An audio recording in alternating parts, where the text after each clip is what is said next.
చూడండి మా, మనం ఇప్పుడు తరువు లతిరస అనేటటువంటి ఈ పద్యాన్ని అలాగే దాని యొక్క భావాన్ని మనం ఇప్పుడు చెప్పుకోబోతున్నాం అనమాట. ఒకసారి నేను చెప్తాను, పూర్తిగా చెప్పిన తర్వాత రెండోసారి మీరు పలకండి, ఓకేనా? నేను చెప్పిస్తాను. తరువు లతిరస పలబార గురుతగాంచు నింగి వ్రేలుచు నమృతమొసంగు మేగుడుతులుగారు బుధులు సమృద్ధి చేత జగతి నుపకర్తలకు నిధి సహజ గుణము.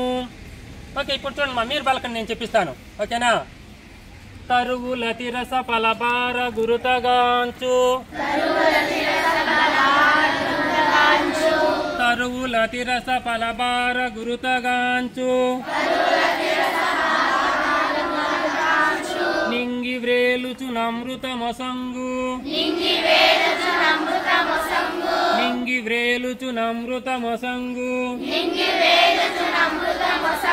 మేగుడుతులుగారు బుధులు సమృద్ధి చేత మేగుడుతులుగారు బుధులు సమృద్ధి చేత జగతి నుపకర్తలకు నిధి సహజ గుణము జగతి నుపకర్తలకు నిధి సహజ గుణము. ఇప్పుడు మనము దీని యొక్క భావాన్ని గురించి తెలుసుకుందాం. ఇక్కడ చూడండి, ఇక్కడ మనకు తరువులు అంటే అర్థమేమ్మా? తరువులు అంటే చెట్లు. తరువులు అంటే ఏంటివి? మీకు ఏ ఏ రకాలైనటువంటి చెట్ల గురించి తెలుసు చెప్పండి అమ్మా.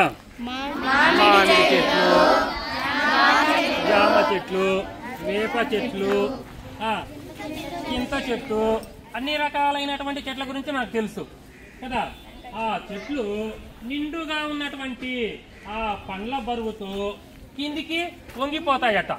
బాగా పండ్లు కాసినటువంటి ఆ సమయాన చెట్లు ఏమవుతాయంట?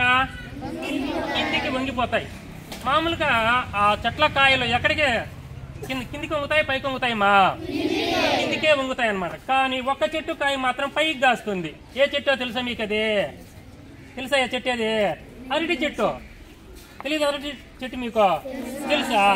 దాని కాయలు మాత్రం పైకి ఉంటాయి, మిగతా కాయలన్నీ కూడా కిందికే వంగి ఉంటాయి అన్నమాట. అంత బరువును తట్టుకుని కూడా ఆ ఫలాలను మనకు ఆ చెట్లు అనేటివి మనకు అందిస్తూ ఉన్నాయన్నమాట. అవునా కాదా? అలాగే ఆకాశంలో ఎటువంటి ఆధారం లేకుండా వేలాడుతూ మనకు మేఘుడు అమృతం వంటి నీటిని మనకు వర్ష రూపంలో అందిస్తూ ఉన్నాడు. ఆకాశంలో ఉన్నటువంటి ఆ మేఘం అనేది దానికి ఎటువంటి సపోర్ట్ లేకుండా, అంతేగా సపోర్ట్ ఉంది దానికి, ఎటువంటి సపోర్ట్ లేకుండా మనకు అమృతం వంటి ఆ వర్షపు నీటిని మనకు అందిస్తూ ఉందట. ఓకేనా? అలాగే బాగా నిండుగా సంపదలు ఉన్నటువంటి ఆ ఉత్తములు ఎటువంటి అహంకారాన్ని ప్రదర్శించరు.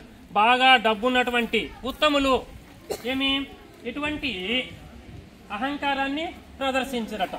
ఈ లోకంలో ఇతరులకు సహాయం చేసేటటువంటి వారికి ఇది సహజంగా ఉన్నటువంటి గుణము అని మనకు ఈ భావం మనకు తెలియజేస్తూ ఉంది మా. బాగుంది మా పద్యం యొక్క భావము కూడా బాగుందా? అలాగే మీరు కూడా ఇతరులకు సహాయం చేయాలి. ఈ పద్యంలో ఉన్నటువంటి విధముగా చేస్తారా? ఎవరికైనా సహాయము